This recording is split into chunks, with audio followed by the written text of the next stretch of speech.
Hello, good evening everyone. তো আমাদের একটা খুবই ভালো স্টুডেন্ট সিএসটি ডিপার্টমেন্টের, সে একটা কোশ্চেন করেছে, সেটা নিয়ে আজকের এই শর্টস। তো বলেছে যে দাদা, মাইক্রো প্রসেসর 8085 বা 8086 যে রেজিস্টারগুলো ইউজ করে ওগুলো তো 1 বাইট করে ডেটা স্টোর করে, তাহলে ইন্টিজার, ডাবল এগুলো কি করে ডেটা স্টোর করে?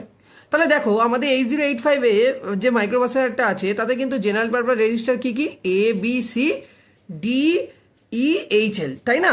অ্যাকুমুলেটারকে নিয়ে টোটাল 7টা। এরা মূলত 8 বিট অথবা 1 বাইট ডেটা স্টোর করতে পারে।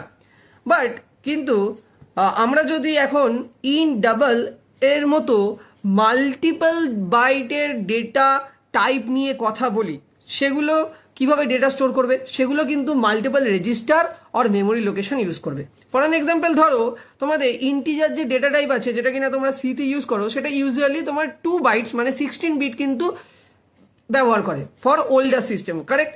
এবং সেই ক্ষেত্রে সেই যে ইন্টটা তুমি ইউজ করছো, এটাই যদি আমি একদম হার্ডওয়্যার লেভেলে ভাবি, তাহলে কিন্তু সেখানে মাইক্রো প্রসেসর দিয়ে সেই 16 বিট ডেটা মানে 2 বাইট যেটাকে আমরা কিভাবে হোল্ড করব, সেই ক্ষেত্রে কিন্তু আমরা তখন রেজিস্টার পেয়ার ইউজ করব।